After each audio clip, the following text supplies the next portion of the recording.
আছে যে আগন্তুক দিনত হিচাপে আমাৰ পাৰ্টিটো গোটেই অসমতে আমি থিয় হ'ব পাৰিম।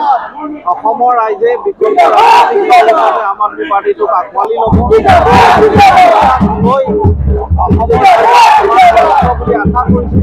ডিব্ৰুগড়ৰ দলীয় কৰ্মকৰ্তাসকলৰ যথেষ্ট উৎসাহ ওলাই আহিছে। আজি যদিও আমি সভা কৰিছিলোঁ সভাত ইয়াত উপস্থিত হৈছে মই কৰ্মকৰ্তাসকলক অশেষ ধন্যবাদ তেখেতলোকৰ উৎসাহ আগন্তুক দিনত আমি হাত বঢ়াই লৈ অসমৰ ৰাইজক এটা বিকল্প ৰাজনীতি দিব পাৰিম বুলি আশাবাদী।